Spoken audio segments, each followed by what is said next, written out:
చేనేత దినోత్సవ శుభాకాంక్షలు తెలియజేసుకుంటూ సభ అధ్యక్షులు తమ్ముడు వెంకటనరసయ్య గారికి ఈనాటి కార్యక్రమానికి ముఖ్య అతిథిగా విచ్చేసినటువంటి గౌరవనీయులు పెద్దలు మన ఇరవతి అన్నయ్య గారు ఖనిజాభివృద్ధి సంస్థ చైర్మన్ గారికి, అలాగే వేదిక మీద అవసరమైనటువంటి పెద్దలందరికీ పేరు పేరున మహిళా సోదరిమణులకి సోదరులందరికీ కూడా మీడియా మిత్రులకి హృదయపూర్వకంగా నమస్కారం తెలియజేసుకుంటూ, ముఖ్యంగా మనకు గాలి నీరు నిప్పు ఎంత అవసరమో అలాగే మరి ఆహారము వస్త్రం కూడా అంతే అవసరం. మనకు ప్రతి మనిషికి ఇవి ప్రధానమైనటువంటి వస్తువులు అవసరాలు కూడా.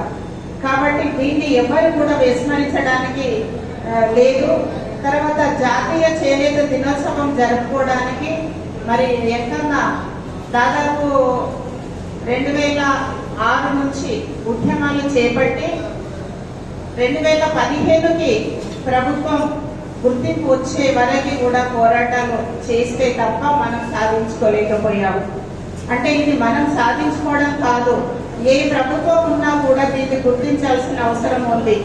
ఎప్పుడైతే మనం అందరం మాట్లాడుతూ మరి రైతులకు రుణమాఫీలు చేసినప్పుడు కావచ్చు, ఇతరత్ర ఇట్లాంటి విషయాలన్నీ కూడా రైతులతో కూడా మనల్ని పోల్చే పరిస్థితి లేదు. మరి మనము గుడ్డలు ఎంత ప్రాముఖ్యతమైంది అనేది ప్రతి ఒక్కరికి తెలిసి, ప్రభుత్వాలకు కూడా తెలుసు. కాకపోతే సోమవారం రోజు చేనేత వస్త్రాలు ధరించాలనేది ప్రకటన మాత్రం జరుగుతూ ఉంది. అది ఆచరణలోకి ఎవరు తీసుకురావాలి? మనం తీసుకురావాలి. ముందు మనం ధరించాలి. మనం ధరిస్తే తప్ప అది ఆచరణలోకి రాదు.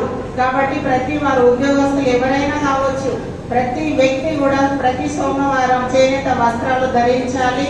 చేనేత వృత్తి అనేది చాలా అద్భుతమైన వృత్తి. ఒక బట్టలు తయారు చేయడానికి ఎన్ని రకాలు, ఇప్పుడు నేను ధరించిన చీర చిన్నదే కావచ్చు, కానీ ఆ డిజైన్ తీసుకురావడానికి ఎంత వాళ్ళు కళాత్మకంగా ఉంటే తప్ప వాళ్ళు తీయలేరు.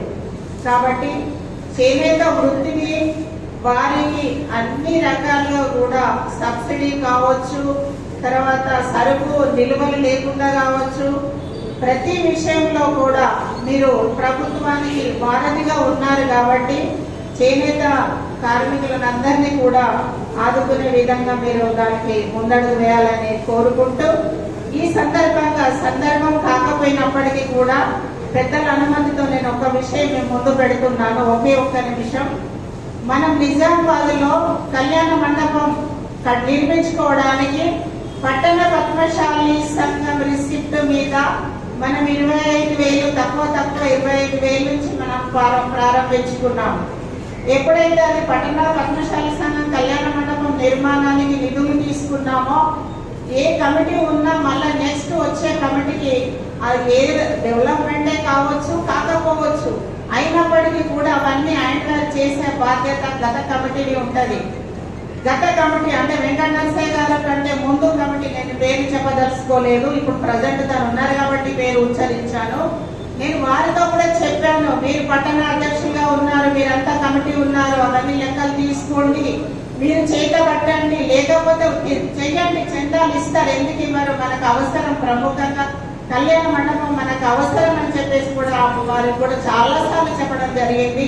అయినా అది అటుకెక్కించారు. తర్వాత మళ్ళా కమిటీ వచ్చిన తర్వాత వాళ్ళకు కూడా చెప్పడం జరిగింది, కానీ స్పందన వాళ్ళ నుంచి లేదు. తర్వాత కొండ లక్ష్మణ్ బాపూజీ ట్రస్ట్ అని పెట్టేసి, ఆయన పేరు పెట్టడం కాదు, ఆయన మహానుభావుడు, ఆయన ఎన్ని పెట్టినా తక్కువే. కాకపోతే ఏంటంటే ఆ కమిటీలో ఏదైతే కొండ లక్ష్మణ్ బాపూజీ కమిటీ అని పెట్టారో దాంట్లో బైలా ఉందా? కళ్యాణ మండపానికి నిధులు సేకరిస్తామనే బైలా ఉందా? దానికి ఎందుకు దాన్ని వేరు మార్చాల్సిన అవసరం వచ్చింది?